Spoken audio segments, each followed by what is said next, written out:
மாண்புமிகு இதய தெய்வம் புரட்சித் தலைவி அம்மா அவர்களின் 78வது பிறந்த நாள் விழாவிற்கு வருகை தந்துள்ள முன்னாள் மாவட்ட ஊராட்சி குழு தலைவரும் முன்னாள் மாவட்ட கழக செயலாளருமான அண்ணன் ஜி.ஆர். அவர்கள் சிறப்புரையாற்றுவார்.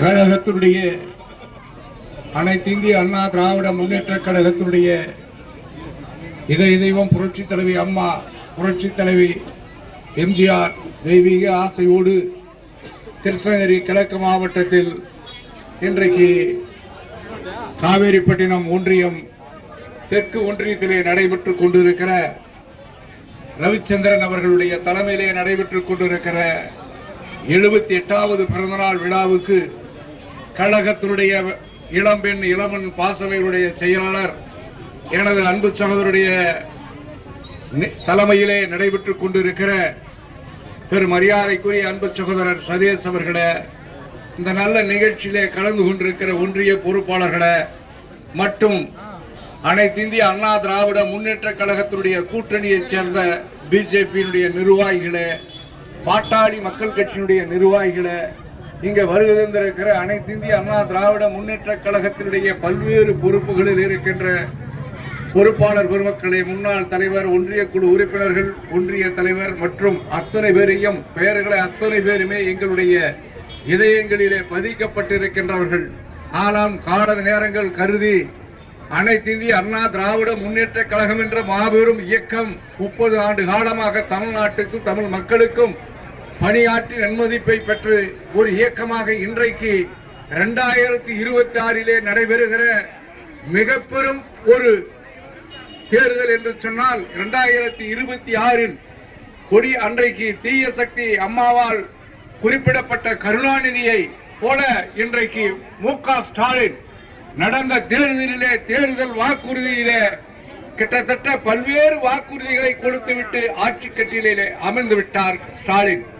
அதை முறியடித்து இன்றைக்கு ஸ்டாலினுடைய அரசு, விடியா அரசு முடிவுக்கு கொண்டு வர காலகட்டங்கள் புரட்சி தலைவி அம்மாவுடைய 78வது பிறந்த நாளிலே நம்முடைய கழகத்தினுடைய லட்சோப லட்ச தொண்டர்கள் இன்றைக்கு தமிழகம் முழுவதும், அதுவும் இன்றைக்கு கோட்டப்பட்டி ஊராட்சியிலே நடைபெற்றுக் கொண்டிருக்கிற புலியூர் கூட்டுறவுடியிலே நடைபெற்றுக் கொண்டிருக்கிற ஏனைய கட்சி பெருமக்களும் மக்கள் பொதுமக்களும் இன்றைக்கு மிக பெரும் ஒரு சூழ்நிலைகளை எடுத்திருக்கிறார்கள். அனைத்து இந்திய அண்ணா திராவிட முன்னேற்ற கழகம் 78வது பிறந்த நாள் விட அடுத்த 79வது பிறந்த நாள் விழா அனைத்து இந்திய அண்ணா திராவிட முன்னேற்ற கழகம் நம்முடைய எடப்பாடி அவர்களுடைய தலைமையில்தான் ஆட்சி கட்டிலில் அமரும் என்று நாம் எல்லாம் ஒன்றுபட்டு ஒன்றாக செயல்பட்டு ஒன்று கூடி எப்படி ஊர் திருவிழாவை செயல்படுத்துகிறோமோ அதை போல நம்முடைய அனைத்து இந்திய அண்ணா திராவிட முன்னேற்ற கழகத்திற்கு 26 தேர் திருவிழா நடைபெறும். அந்த தேர் திருவிழா என்று சொன்னால் அனைத்து இந்திய அண்ணா திராவிட முன்னேற்ற கழகத்தினுடைய பொதுச் செயலாளர் அண்ணன் எடப்பாடி அவர்கள் சென்றான் கோட்டையிலே அமர்கிற நாள், அந்த நாள் தான் இன்று திருவிழாவினுடைய நாளாக இருக்கும். அப்பேற்பட்ட திருவிழாவை நாம் கொண்டாடுகின்ற வகையிலே 78வது பிறந்த நாள் விழாவிலே நாம் அனைத்து பேரும் சூளுரை ஏற்று வர இருக்கிற காலம் பொற்காலமாக இந்த நாடு செழிக்க வேண்டும், மக்கள் நல திட்டங்கள் பெருக வேண்டும் என்று சொல்லி வாய்ப்பளித்த இந்த பகுதியினுடைய கிளை பொறுப்பாளர்களுக்கு நன்றி கூறி விடைபெறுகிறேன். அடுத்து இளம்பெண் பாசறையுடைய செயலாளர் அன்பு சகோதரர் சதீஷ் அவர்கள் பேசுவார். இதய தெய்வம் புரட்சி தலைவர் எம்ஜிஆர், புரட்சி தலைவி அம்மா அவர்களை வணங்கி இதய தெய்வம் புரட்சி தலைவி அம்மா அவர்களுடைய 78வது பிறந்தநாள் விழாவினை ஏற்பாடு செய்து நடத்தி கொண்டிருக்கும் ஒன்றிய கழக செயலாளர் அண்ணன் ரவி அண்ணார் அவர்களே, இக்கூட்டத்திற்கு என்னோடு வருகை தந்துள்ள அண்ணன் ரவி அண்ணார் அவர்களே மற்றும் ஒன்றிய நிர்வாகிகளே, கழக உறுப்பினர்களே, உங்கள் அனைவருக்கும் எனது பணிவார்ந்த காலை வணக்கத்தை தெரிவித்துக் கொண்டு, வருகின்ற தேர்தல் நமக்கு ஒரு வெற்றியான தேர்தல். எப்படி என்று சொன்னால், கடந்த 5 ஆண்டுகளில் திராவிட முன்னேற்ற கழக ஆட்சியில் நம்முடைய வாழ்க்கை தரம் மிக பின்னோக்கி சென்றுள்ளது. காரணம் விலைவாசி ஏறிவிட்டது. எல்லா பொருட்களிலும் விலைவாசி ஏறிவிட்டன. அது மட்டுமல்ல, தமிழ்நாட்டுடைய மானம் கப்பல் ஏறப்பட்டது. அதற்கு காரணம் சட்டம் ஒழுங்கு கெட்டுவிட்டது. தமிழ்நாட்டில் சட்டம் ஒழுங்கு எடுத்தீங்கன்னா சுத்தமாக சட்டம் ஒழுங்கு இன்னைக்கு சீர்குலைந்து இருக்கு. அது மட்டுமல்ல, தமிழ்நாட்டில் இளைஞர்களுடைய வாழ்க்கை கேள்விக்குறியாக இன்று விளங்கி கொண்டிருக்கிறது. குறிப்பிட்டு சொல்ல வேண்டும் என்று சொன்னால், இங்கு எங்கு பார்த்தாலும் கஞ்சா போதை. ஒரு காலத்தில் சாராயம் இருந்தது, அதை இப்போ சாராயமாக மாறி இப்போ அது மட்டும் இல்லாம பல்வேறு இடத்தில் இன்னைக்கு போதை பொருள் நமக்கு பாத்தீங்கன்னா சுலபமாக மாணவர் கையில் கிடைத்திருக்கு. அது சட்டம் ஒழுங்கு கெட்டு போறதுக்கு இன்னைக்கு மிக முக்கியமான காரணமாக நாம் விளங்கி கொண்டிருக்கு. அதனால் இந்த திராவிட முன்னேற்ற கழகத்தினுடைய ஆட்சியை நாம் விரட்ட வேண்டும்.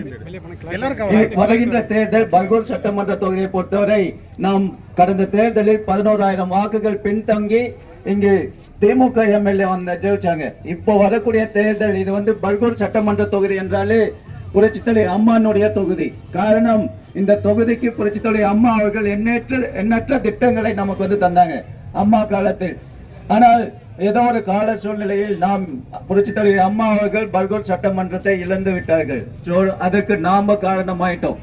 அதனால் வரக்கூடிய தேர்தலில் பர்கூர் சட்டமன்ற தொகுதி, அதுவும் குறிப்பிட்டு சொல்ல வேண்டும் என்று சொன்னால், இந்த காவிரிப்பட்டினம் ஒன்றியத்திலிருந்து குறைஞ்சபட்சம் அதிகபட்சமான வாக்குகள் இங்க இருக்கக்கூடிய நாம் எல்லாரும் ஒற்றுமையாக உழைத்து அதிகபட்சமான வாக்குகள் நம்மளுடைய ஒன்றியத்திலிருந்து வாங்கி தரணும்.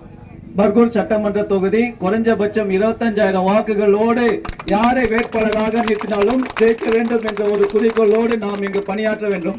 நமக்குள் இருக்கக்கூடிய வேற்றுமை எல்லாம் ஓர ஒதுக்கி வச்சுட்டு ஒற்றுமையாக செயல்பட வேண்டும். ஏனால் நமக்கு இருக்கக்கூடிய ஒரே ஒரு எதிரி திமுக. அதுவும் இங்க குறிப்பிட்டு சொல்ல வேண்டும் என்று சொன்னால், இங்க இந்த மாவட்டத்தினுடைய இந்த தொகுதியினுடைய இருக்கக்கூடிய எம்எல்ஏ பாத்தீங்கன்னா பல்வேறு விதத்தில் அப்படியே சுத்திட்டு வந்துட்டு இருக்காரு. ஒரு வியாபாரியா இருந்தவரு இப்போ திமுக மொத்தமா டாமினேட் பண்ணிட்டு இருக்காரு.